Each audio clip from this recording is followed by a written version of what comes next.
자, 안녕하세요. 지난 시간에 이어서 중세의 신비로운 저서 쉬비어스를 계속해서 탐험해 보겠습니다. 오늘은 제2권 환시 6장의 거의 마지막 부분인데요. 여기에는 정말 수백 년의 시간을 훌쩍 뛰어넘어서 오늘날 우리에게도 깊은 울림을 주는 인간의 나약함과 또 그 회복에 대한 아주 강력한 메시지가 담겨 있습니다. 그러니까 우리 인간은 도대체 이 나약함을 어떻게 이겨낼 수 있을까요? 슈비아스는요, 그냥 힘내세요 하는 식의 막연한 위로를 던지지 않아요. 아주 구체적으로 절망의 구렁텅이에서 회복으로 나아가는 그 여정을 단계별로 딱딱 짚어줍니다. 자, 그 첫 걸음부터 한번 같이 따라가 보시죠. 자, 이야기는 모든 문제의 시작점, 바로 우리 안에서 벌어지는 이 육체와 영혼의 끊임없는 싸움에서부터 시작됩니다. 하느님의 메시지는 아주 명확해요.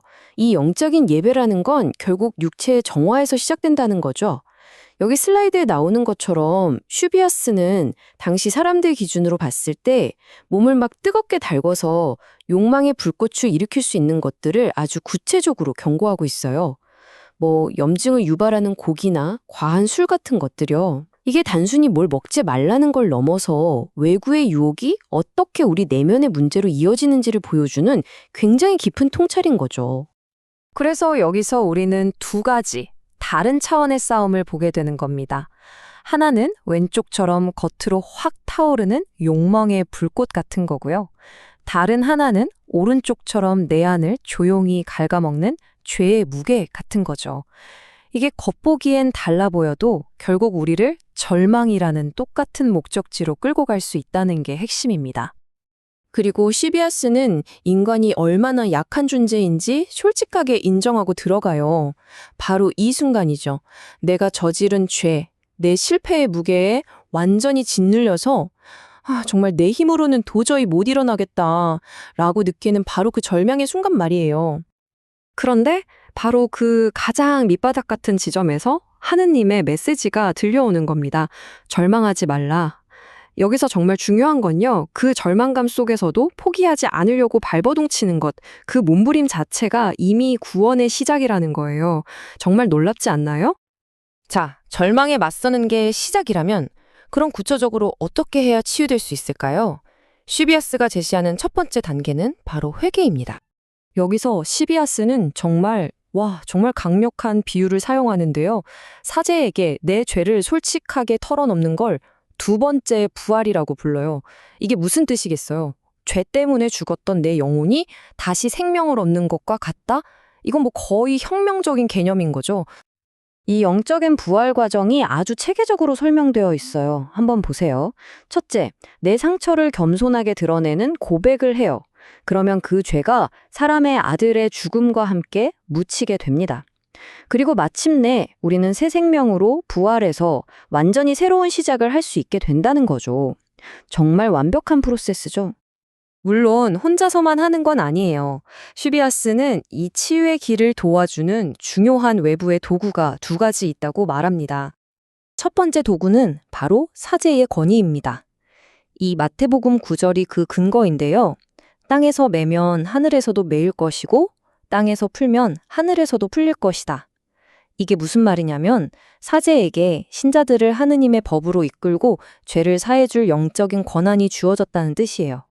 하지만 이 권위에는 어마어마한 책임이 따릅니다. 본문은 아주 단호하게 경고해요. 이 권한을 가지고 있으면서 양떼를 제대로 이끌지 않는 사제는 굶주린 늑대나 다름없다고 말이죠. 정말 무서운 비유입니다. 그리고 두 번째 도구는 바로 자선입니다.